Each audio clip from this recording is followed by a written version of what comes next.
Hello guys, ಸ್ವಲ್ಪ ಬೆಂಗಳೂರಿಗೆ ಹೋಗೋದಿತ್ತು. ಹಾಗಾಗಿ ಸ್ವೆಟರ್ ಶಾಪಿಂಗ್ ಮಾಡಿಕೊಂಡು ಸ್ವೀಟ್ಸ್ ತೊಗೊಳ್ಬೇಕಾಗಿತ್ತು.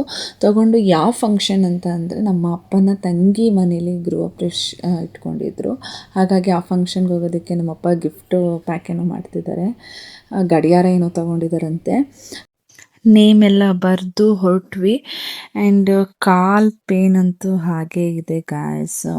ಆದರೂ ಟ್ರಾವೆಲಿಂಗ್ ಮಾಡಲೇಬೇಕಿತ್ತು, ಹೋಗಲೇಬೇಕು ಅಂತ ಹೋದೆ. ನಾನು ತೋರಿಸ್ತಾ ಇದ್ದಿದ್ದು ಹಾಸ್ಪಿಟ್ಲಲ್ಲಿ ಬ್ಯಾಂಡೇಜ್ ಮಾಡಬಾರ್ದು ಅಂದರು. ನೋಡಿದ್ರೆ ಅಲ್ಲಿ ಬ್ಯಾಂಡೇಜ್ ಮಾಡಿಲ್ಲ ಅಂತಲೇ ಆ ಥರ ಗಾಯ ಆಗೋಗಿತ್ತು. ಮಗ ಮಾಡಿದ ಕೆಲಸಕ್ಕೆ ಈಗಲೂ 15 ಡೇಸ್ ಆಯಿತು, ಆದರೂ ಇನ್ನೂ ಕ್ಯೂರ್ ಆಗಿಲ್ಲ. ಎಷ್ಟು ದೊಡ್ಡ ದೊಡ್ಡ ಏಟ್ಗಳಾದರೂ ತಡ್ಕೊಬೋದೇನೋ, ಈ ಚಿಕ್ಕ ಏಟಾಗಿರೋದಕ್ಕೆ ನನಗೆ ಪ್ರಾಣ ಹೋಗಿ ಪ್ರಾಣ ಬಂದ ಅಷ್ಟು ಪೇನ್ ಆಗ್ತಾಯಿದೆ. ಫಸ್ಟೇನೆ ಬ್ಯಾಂಡೇಜ್ ಮಾಡಿಸಿದ್ರೆ ಇಷ್ಟೊತ್ತಿಗೆ ಕ್ಯೂರೇ ಆಗಿಬಿಡ್ತಾಯಿತ್ತೇನೋ. ಬಟ್ ಫಸ್ಟ್ ಏಡ್ ಬ್ಯಾಂಡೇಜ್ ಮಾಡಿಸಿಲ್ಲ. ಅದೇ ಪೇಯ್ನಲ್ಲಿ ಹೆಂಗೋ ಹಿಂಗೋ ರೀಚ್ ಆದ್ವಿ. ನೋಡಿ, ಎಲ್ಲ ಲಿಫ್ಟಲ್ಲಿ ಹೋಗ್ತಾಯಿದ್ವಿ. ಇವ್ರ ಮನೆಗೆ ಗೃಹಪ್ರವೇಶಕ್ಕೆ ಹೋಗ್ತಾ ಇರೋದು. ಆ್ಯಂಡ್ ಫೈನಲಿ ಅಲ್ಲಿ ರೀಚ್ ಆಗಿ ನಮ್ಮ ಮನೆಗೆ ಹೋಗಬೇಕು ಅಂತ ಅಲ್ಲಿಂದ ನಮ್ಮ ಮನೆಗೆ ಹೋಗಿ ಫ್ರೆಶ್ ಅಪ್ ಆಗಿ ನಾನು ನೆಕ್ಸ್ಟ್ ಹೋಗಿದ್ದೆ ರಾಯರ ದೇವಸ್ಥಾನ. ನಾನು ಬೆಂಗಳೂರಲ್ಲಿದ್ದಾಗ ಹೋಗ್ತದಂಥ ದೇವಸ್ಥಾನ ಇದು. ಅಲ್ಲಿ ಹೋಗಿ ರಾಯರಿಗೆ ದೀಪ ಎಲ್ಲ ಹಚ್ಚಿ ಅಲ್ಲಿ ಅರ್ಚನೆ ಎಲ್ಲ ಮಾಡಿಸ್ತಾ ಇದ್ರು. ಬಟ್ ನಾನು ಅರ್ಚನೆ ಮಾಡಿಸಿದೆ, ಯಾಕಂದರೆ ಫಂಕ್ಷನಿಗೆ ಲೇಟಾಗಿ ಹೋಗಿತ್ತು. ನಾರ್ಮಲಾಗಿ ಪೂಜೆ ಮಾಡಿಸಿ ಅಲ್ಲಿ ದರ್ಶನ ಮಾಡ್ಕೊಂಡು ನಾನು ಖುಷಿಯಾಗಲಿ ದುಃಖ ಆಗಲಿ ಹೇಳ್ತಾ ಇದ್ನಲ್ಲ.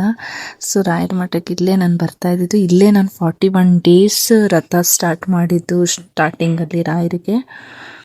ಆ್ಯಂಡ್ ಅಲ್ಲಿಂದ ಮನೆಗೆ ಹೋಗಿ ಫಂಕ್ಷನಿಗೆ ಲೇಟ್ ಆಗೋಗಿತ್ತು ಆಲ್ರೆಡಿ. ನಮ್ಮ ಅತ್ತೆ ಎಲ್ಲ ರೆಡಿ ಆಗಿದ್ರು. ಇವರೇ ನಮ್ಮ ಅತ್ತೆ. ಆ್ಯಂಡ್ ಇನ್ನೊಂದು ಗಾಯ್ಸ್, ಫಂಕ್ಷನ್ಗೆ ಅಂತ ಹೊರಟ್ರೆ ಕ್ಯಾಬ್ ಬುಕ್ ಮಾಡ್ಕೊಂಡ್ವಿ. ಕ್ಯಾಬ್ ಬುಕ್ ಮಾಡಿಕೊಂಡ್ರೆ ಅಲ್ಲಿ 12:15ಗೆ ಕ್ಯಾಬ್ ಬುಕ್ ಮಾಡಿದರೆ 3 ಗಂಟೆಗೆ ಕರ್ಕೊಂಡೋಗ್ಬಿಟ್ಟಿದ್ದಾನೆ.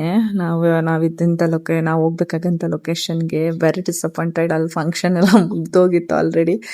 ಆದರೂ ಏನು ಮಾಡೋದಂತ ಊಟ ಮಾಡಿಕೊಂಡು ಹೋಗಿ ಅವ್ರನ್ನೆಲ್ಲ ಮಾತಾಡಿಸಿ ಅಲ್ಲಿದ್ದಂಥ ನಮ್ಮ ಅತ್ತೆ ಚಿಕ್ಕಪ್ಪದಿರು ಅತ್ತೆ ಮಕ್ಳದ್ರ ಜೊತೆ ಎಲ್ಲ ಆಟ ಆಟಾಡ್ಕೊಂಡು ಫೈನಲಿ ರಿಟರ್ನ್ ಆದೆ ಮನೆಗೆ. ಮತ್ತೆ ಮನೆಗೆ ರಿಟರ್ನ್ ಆದರೆ ಕಾಲಲ್ಲಿ ಆಟಾಡಿದ್ದಕ್ಕೂ ಏನೋ ಫುಲ್ ಪೇನ್ ಆಗೋಗಿತ್ತು.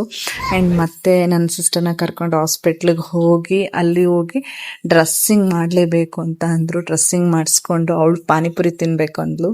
ಹಾಗಾಗಿ ಪಾನಿಪುರಿ ಅಂಗಡಿ ಹತ್ರ ನಿಲ್ಲಿಸ್ದೆ ಪಾನಿಪುರಿ ತಿನ್ನೋಣ ಅಂತ. ನೈಟಲ್ಲಿ ಪಾನಿಪುರಿ ತಿನ್ನೋ ಹುಚ್ಚು ಅಂತ ಅಂದ್ರೆ ನಿಂದೆ ಕಣೆ. ತಿಂದು ತುಂಬಾ ದಿನ ಆಗೋಗ್ಬಿಟ್ಟಿತ್ತು. ಎಷ್ಟು ದಿನ ಆಗಿತ್ತು ತಿಂದಿ?